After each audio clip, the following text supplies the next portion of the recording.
Boa noite, irmãos. Que a graça e a paz do Senhor Jesus esteja em cada coração. Amém? O pastor Marcilene, já há muito tempo atrás, ele tem me chamado, e eu sempre tenho fugido para trazer a palavra do Senhor. A gente entende a grande responsabilidade, mas aprovei ao Senhor nessa oportunidade que nós pudéssemos falar à congregação, que é muito bom, é motivo de alegria para nós, né? Anunciar o Evangelho tem que ser privilégio, não pode ser motivo de acanhamento, né? Então, anunciar as boas novas da salvação sempre é um privilégio, né? Nessa noite, a meditação da nossa palavra, o tema é bastante interessante, a loucura do Evangelho. Por que eu escolhi esse tema? Nós vivemos numa sociedade em que muitas pessoas acham que a gente tem um parafuso a menos, né? E se nós vamos estudar a palavra de Deus, é porque a própria palavra de Deus diz que o Evangelho é loucura. Mas ela é uma loucura, como nós vamos ver, para aqueles que se perdem, né? Para nós é o poder e a glória de Deus, né? Então, nós hoje, na verdade, dia 30 de novembro de 2025, nós estamos no primeiro domingo, aquele chamado primeiro domingo do Advento, né? Que são os 4 domingos que antecedem o Natal, né? Se a gente for contar daqui, mais 4 domingos já estamos no domingo do Natal, né? Claro que o Natal não vai cair no domingo, mas no domingo que se aproxima, né? Então, hoje é o primeiro domingo do Advento, do nascimento de Jesus Cristo. E por que a gente fala que o Evangelho, às vezes, é uma loucura? Você já parou para pensar na sua fé? Hoje, se aparecesse uma moça aqui na igreja, virgem, falando que está grávida do Espírito Santo, o que você diria? Se alguém ressuscitasse dos mortos hoje e aparecesse aqui na porta, algum dos nossos irmãos que já partiram, o que você diria? Acho que muita gente já sai correndo, né? Por quê? Irmãos, você já parou para pensar na sua fé? A sua fé é uma loucura.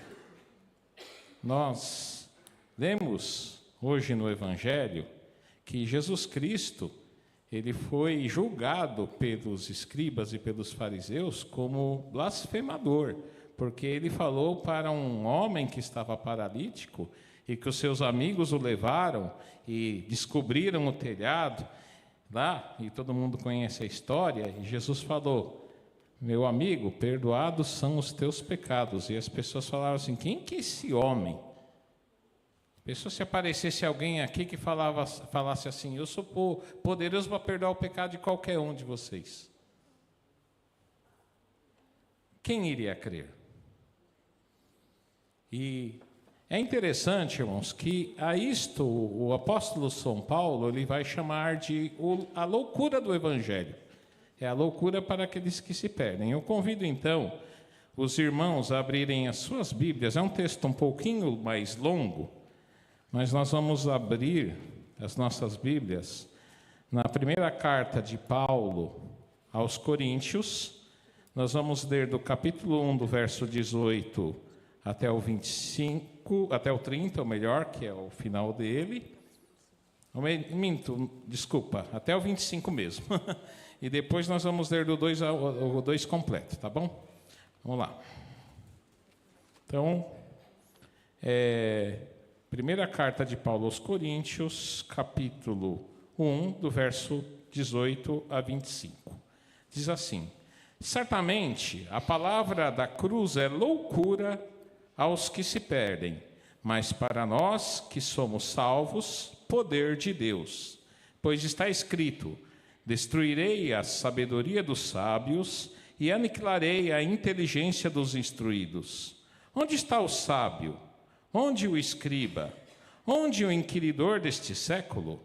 Porventura Deus não tornou louca a sabedoria deste mundo, visto como na sabedoria de Deus o mundo não o conheceu por sua própria sabedoria.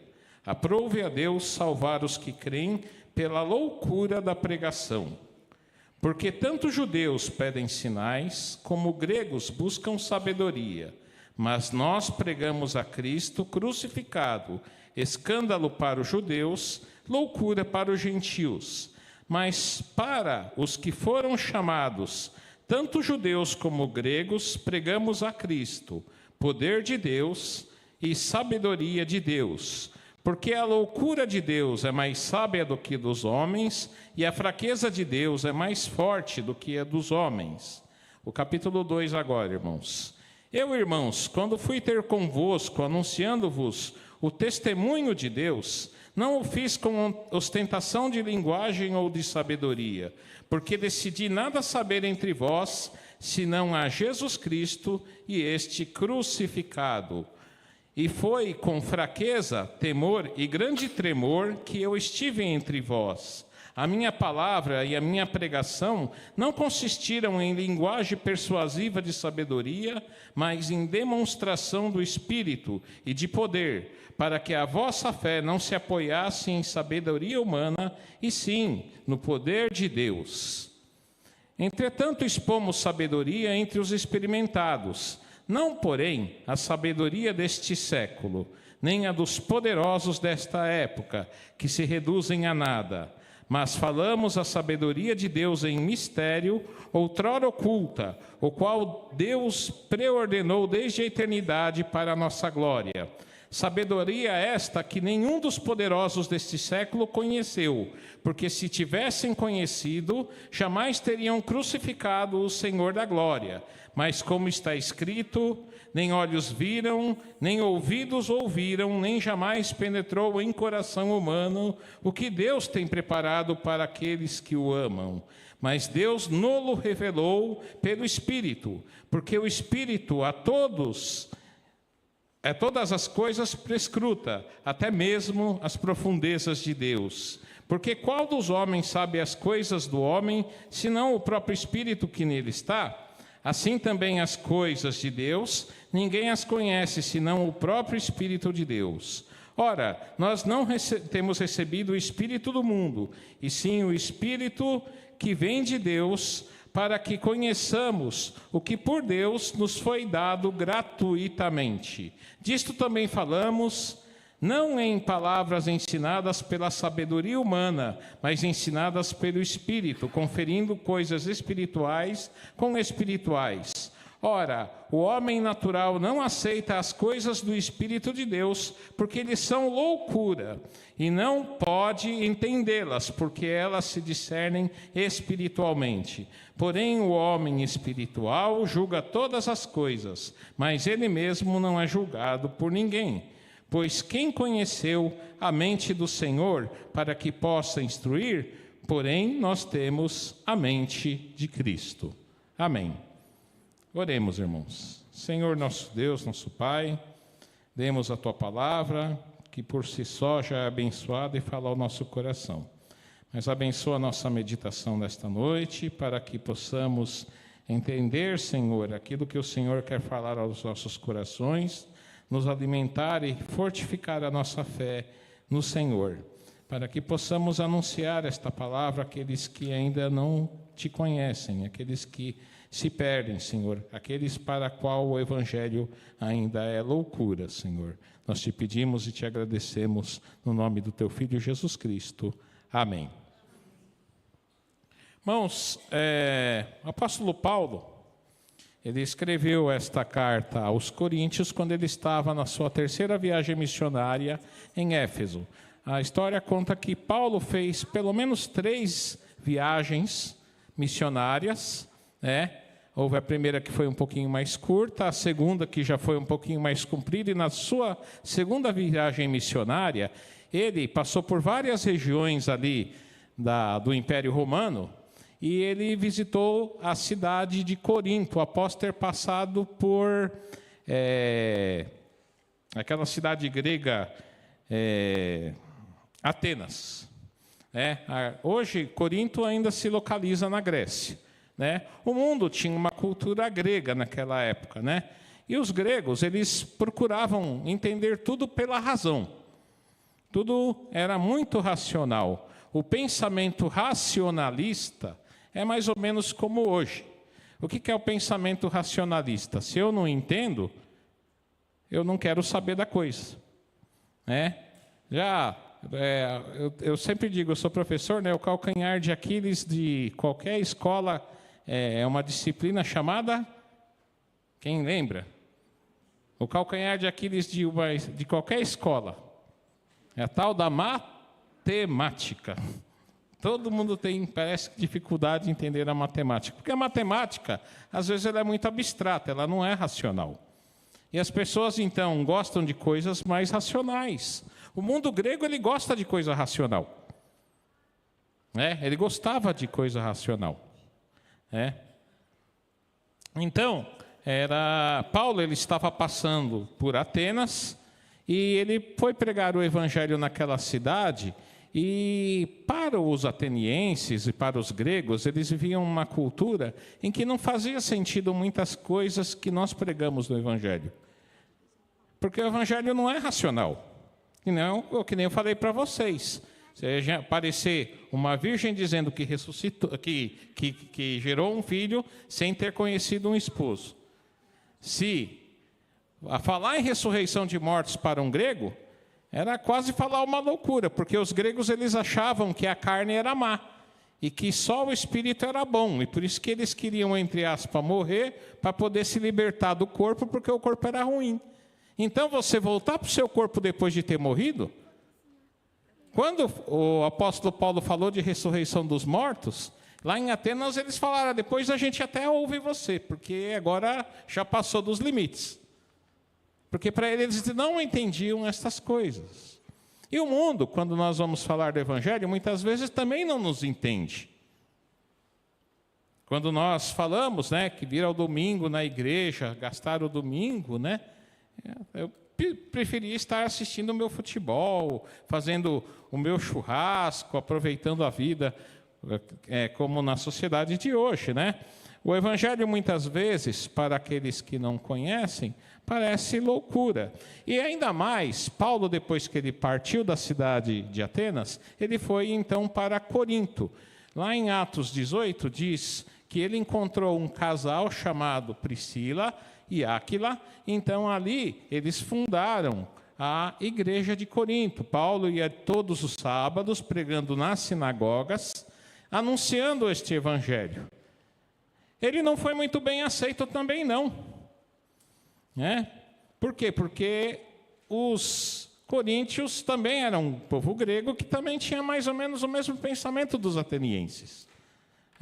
E o pior, a cidade de Corinto, irmãos, era uma cidade portuária em que tinha todo tipo de podridão. Por quê? Porque o que acontece? Imagina uma cidade portuária em que vem marujo de tudo quanto é lugar. Alguns dizem que aqui em São Paulo é mais ou menos como se fosse o Porto de Santos. Diz que o Porto de Santos é um lugar bem baixo, Porque tem muitas prostitutas para satisfazer as pessoas, os marinheiros que vêm de fora, tem cultos pagãos. Lá em Corinto, havia pelo menos 7 templos a deuses diferentes.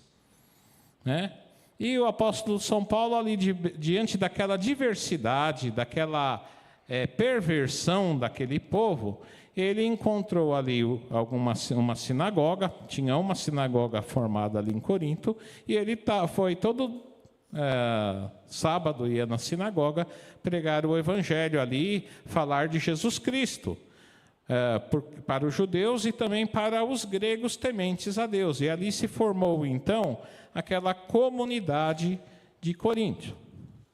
Bom, Paulo depois ele partiu de Corinto, passou por outras regiões, voltou até Antioquia, que era a sua cidade de origem, quando ele partiu da primeira viagem e da segunda viagem missionária. Depois ele foi para a sua terceira viagem missionária, e quando ele estava na terceira viagem missionária, ele ele escreve uma carta para os irmãos que estavam em Corinto. Ele estava na cidade de Éfeso e, muito provavelmente, ele já havia trocado alguma outra carta. Na verdade, os estudiosos falam que essa primeira carta de Coríntios que nós temos, ela é a segunda carta de Paulo aos Coríntios. E a nossa segunda é a terceira, e ainda existiria mais uma quarta. Mas, não querendo delongar, porque isso não é o assunto também, mas porque ele já havia trocado correspondência com os coríntios, né? Essas outras cartas, infelizmente, se perderam, nós não temos acesso a elas. Mas essa carta, que hoje para nós é o 1 Coríntios, ela contém muitos pontos interessantes, porque Paulo escreveu essa carta para ensinar aquela comunidade sobre alguns problemas que eles estavam passando. Alguns problemas que a carta, no geral, ela envolve questões como divisões na igreja. A igreja de Corinto era uma igreja dividida. Se nós vermos os primeiros capítulos, alguns falavam assim: eu sou de Paulo, eu sou de Apolo, eu sou de Cristo. E ficava aquela divisão na igreja, né? Também havia problemas de imoralidade sexual. Nós estudamos aqui na escola dominical, né? Um caso na igreja de Corinto, de abuso sexual. Um homem que estava abusando da sua madrasta ou da mulher do seu pai. Paulo também vai falar de assuntos sobre o casamento na carta de Coríntios. Ele vai falar sobre a ceia do Senhor. Quando nós lemos lá, os irmãos, todo primeiro domingo do mês, quando nós celebramos a ceia do Senhor, geralmente o pastor lê lá 1 Coríntios 11, que diz sobre a ceia do Senhor. Paulo também vai escrever sobre a ordem de culto na igreja, a importância da ordem do culto na igreja, nessa carta. Ele vai falar sobre dons espirituais, vai falar sobre a questão da profecia e vai falar sobre doutrinas fundamentais da nossa fé. Um exemplo, em 1 Coríntios 15, ele vai falar sobre ressurreição de mortos. E, nos últimos capítulos, vai falar sobre doações de ofertas. Coisas de uma igreja comum. E essa carta, então, ela é muito rica para nos ensinar, como igreja hoje, muitos fundamentos. Nós vamos tratar especificamente hoje sobre a questão da unidade da fé. Por que o evangelho é loucura? Porque a gente precisa estar unido no que a gente crê, irmãos. Não dá para o presbítero Roberto falar uma coisa e o Carlos falar outra em relação ao evangelho. Nós precisamos ter unidade na nossa fé e no nosso entendimento. Isso estava acontecendo na igreja de Corinto. O primeiro capítulo que nós lemos, no início ele vai falar Paulo vai falar que ele foi informado por uma família da igreja, a família de Cloé, dizendo que na igreja estava tendo divisões. E Paulo, então, ele vai falar: olha, vocês precisam estar unidos. E eu entendo que pregar o evangelho no mundo que nós estamos não é nada fácil. Ele mesmo queria dizer isso para a igreja de Corinto. Por quê? Porque nós vemos aqui, então, o primeiro ponto da nossa pregação. O primeiro ponto de destaque que eu peço que o pessoal lá da mídia coloque para nós aí. O primeiro ponto sobre a palavra de hoje. Isso. O Paulo ele começa então no versículo 18. Vamos lá no versículo 18. Opa, está caindo meu papel aqui.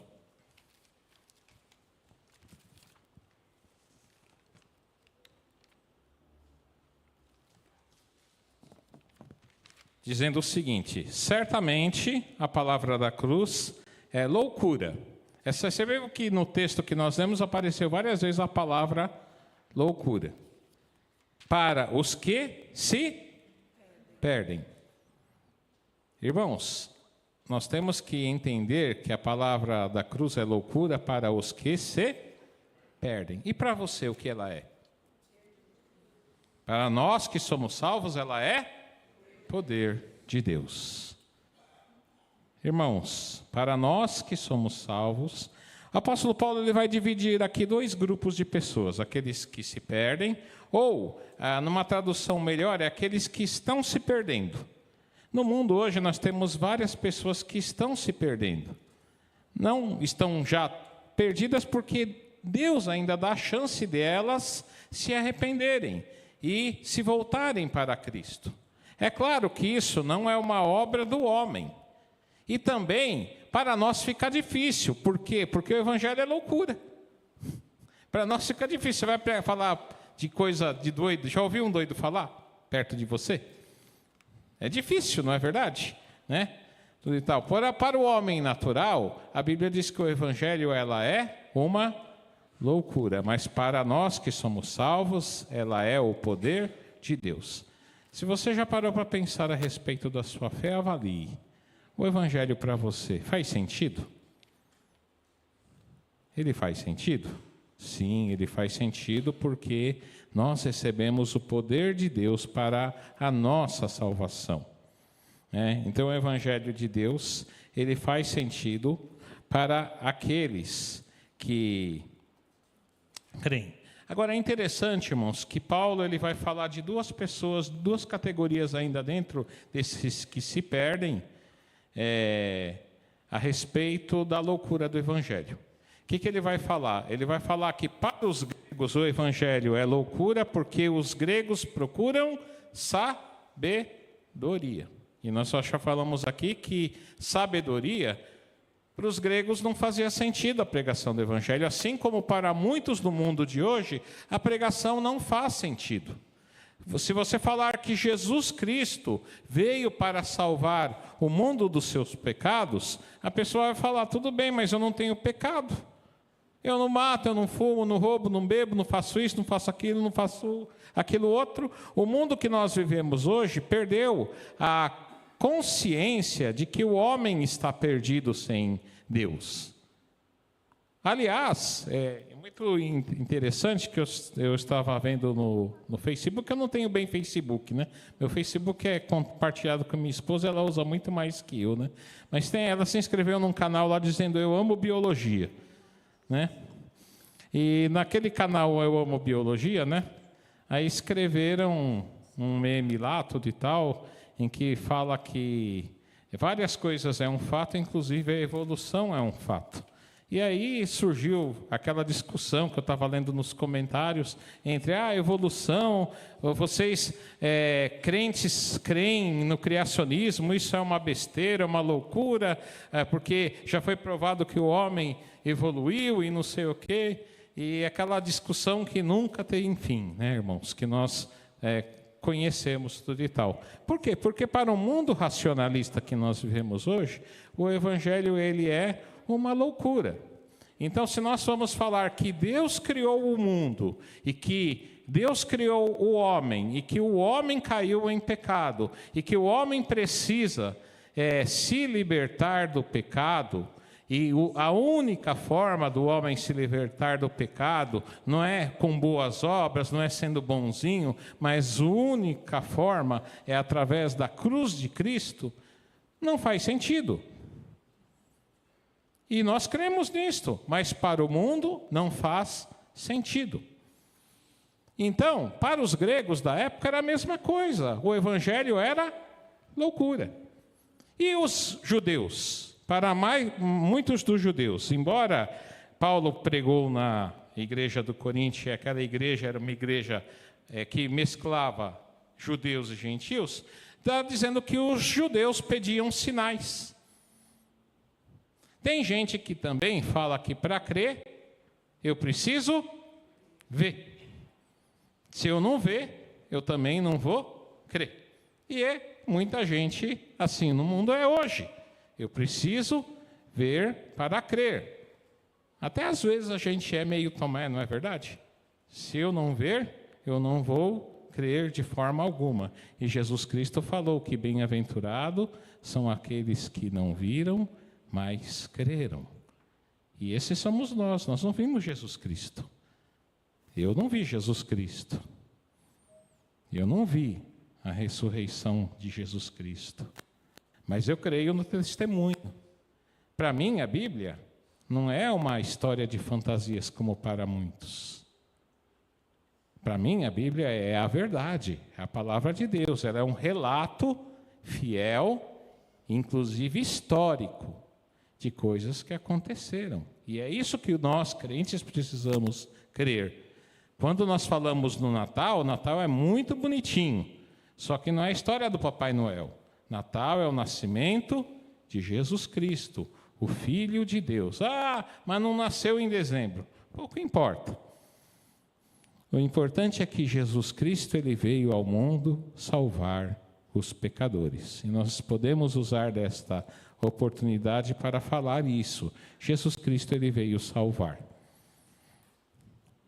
Jesus Cristo, ele veio salvar. E é interessante, irmãos, que também uma pessoa ela não vai se salvar porque ela vê milagres. A gente pode falar assim, não, mas hoje em dia parece que a igreja, né, antigamente a igreja fazia milagres. E é interessante, irmãos, que as pessoas não se salvam por causa de milagres. Isso tem um texto bíblico que prova. Sabe lá na parábola do rico e do Lázaro? Parábola do rico e do Lázaro, se eu não me engano, está em Lucas, deixa eu ver aqui, só um minutinho, irmãos. No dos últimos versículos, acho que é Lucas 17, eu tinha separado o texto, a minha esposa falou, organiza seus papéis, e você já viu, né? Eu não organizei, né? Mas vamos lá.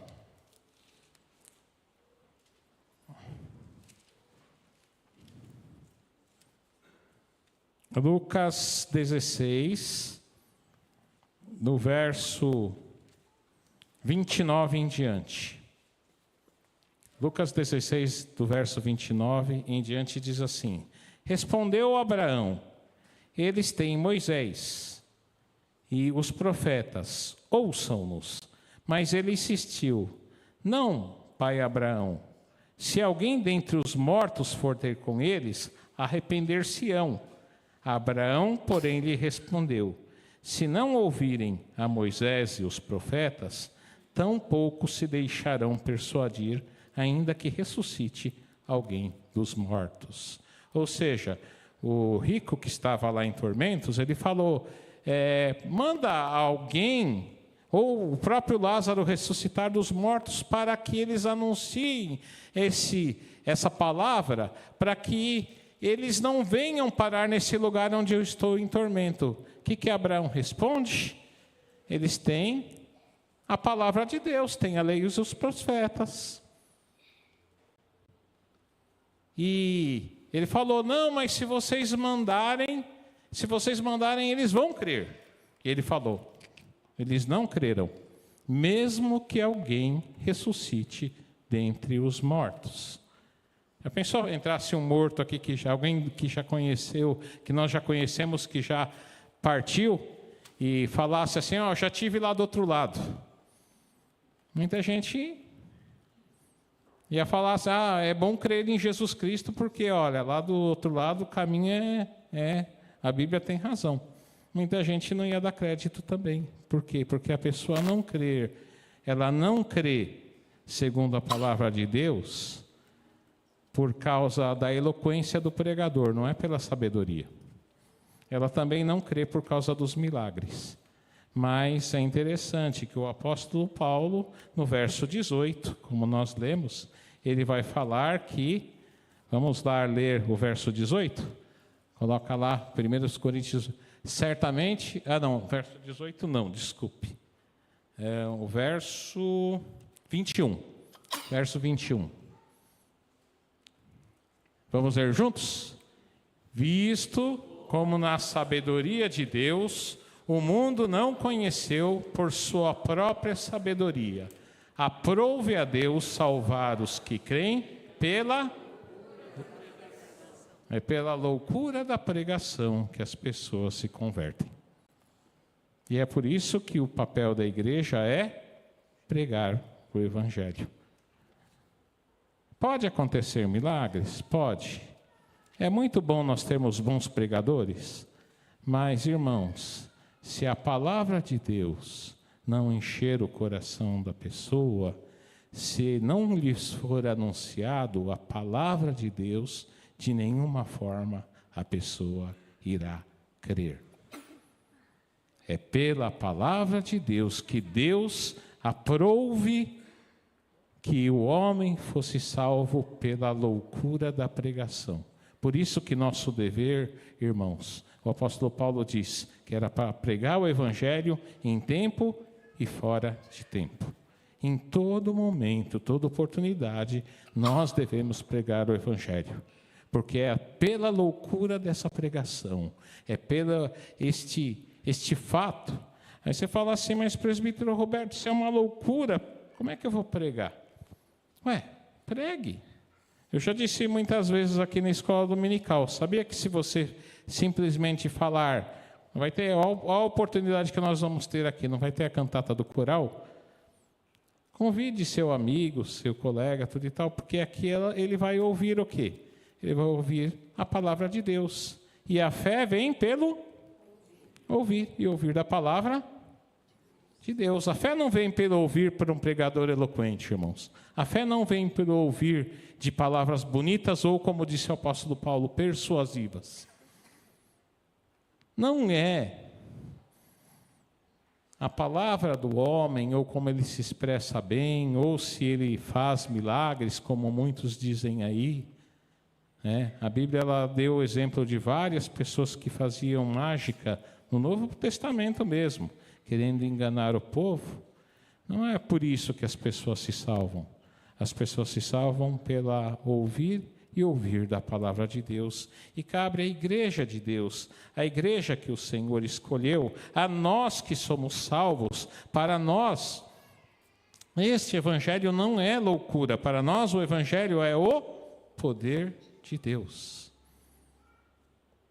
E essas pessoas então entenderão o poder de Deus, mas não porque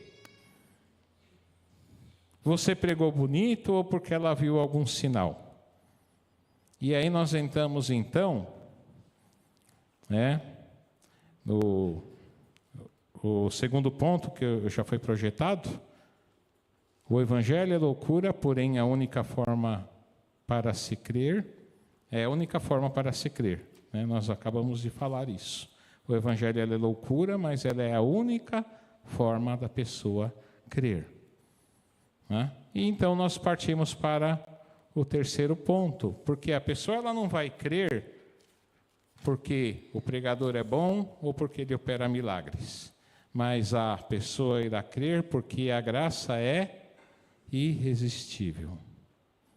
Irmãos, posso ter uma boa eloquência, posso fazer sinais, mas se o Espírito Santo não tocar o coração da pessoa, ela também não vai crer. Foi Jesus Cristo que disse que eu vou enviar o Espírito Santo para o quê? É Ele que vai convencer o homem do pecado, da justiça e do juízo. Não é o pregador que vai convencer. Não sou eu que vou convencer vocês, irmãos.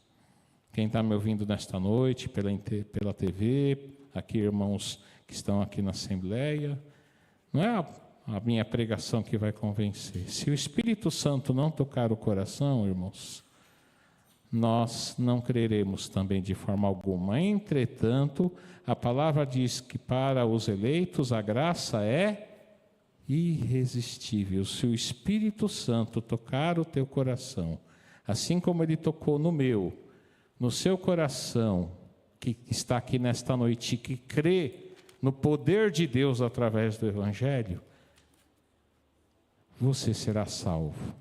A graça, ela precisa alcançar o coração daqueles que ouvem. E a graça só é alcançada quando o Espírito Santo toca o coração. Nós precisamos, irmãos, então, estar cheios do Espírito Santo para que, ao pregar a nossa palavra, nós também não venhamos falar de nós mesmos, mas venhamos falar aquilo que o Espírito Santo quer tocar ao coração das pessoas.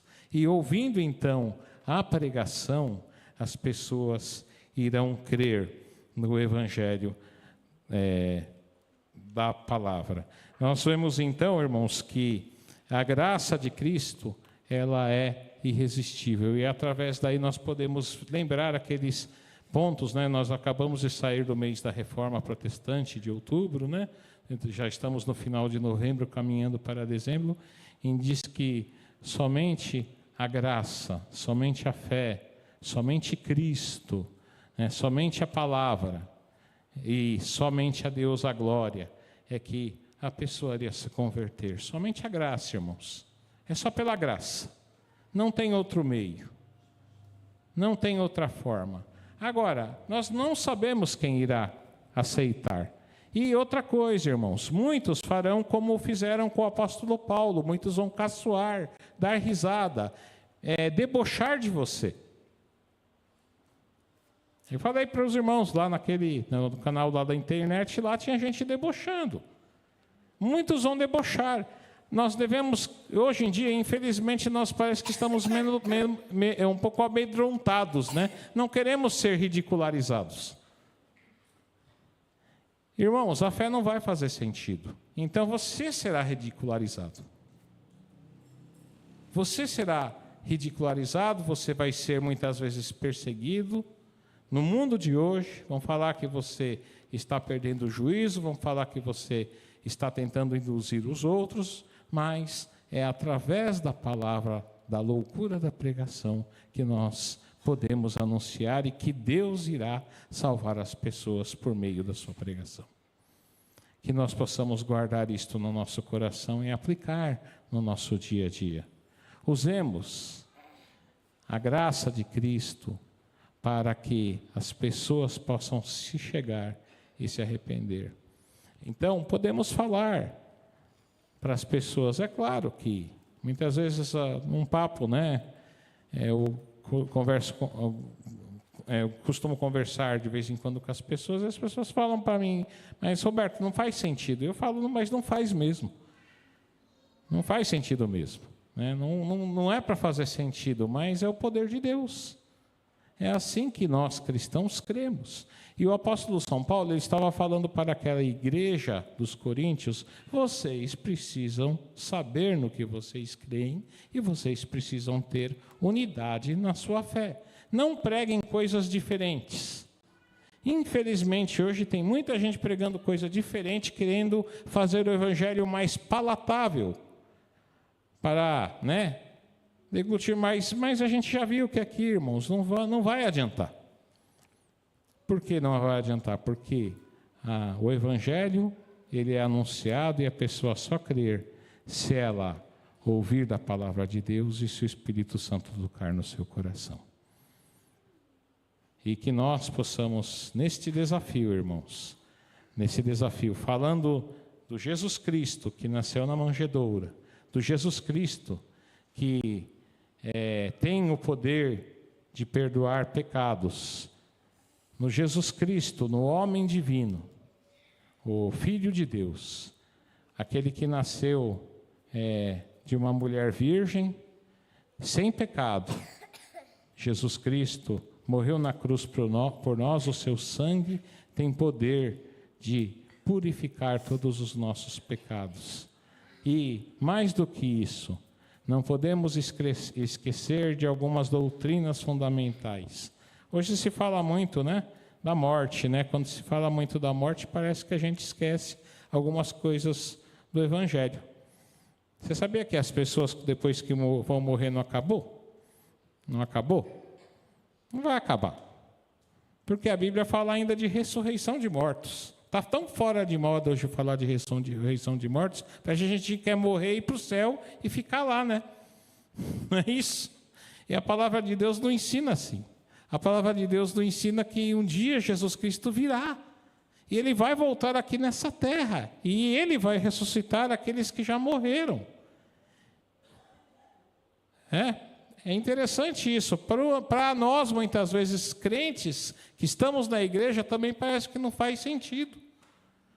Eu ouço essa história, irmãos, falei para os irmãos, eu nasci no berço evangélico, estou com 52 anos. Ouço essa história desde criancinha. Até agora é que Jesus não voltou, mas eu continuo firme na fé. Um dia ele vai voltar. Um dia ele vai voltar. Um dia, se, né, a palavra de Deus diz que nós não queremos morrer, na verdade, né? Eu também não quero morrer, né?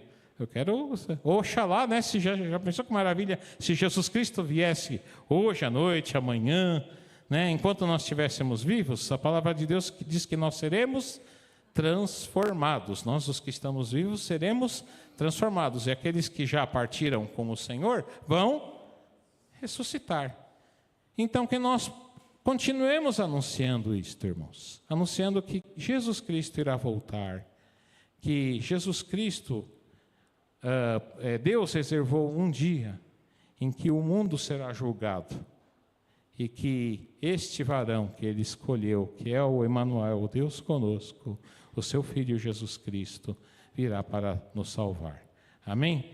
Guardemos a palavra desta pregação em nossos corações e nós vamos louvar ao Senhor, então, com o hino 240, se eu não me engano. Isso, hino 240, para terminar a nosso culto de hoje.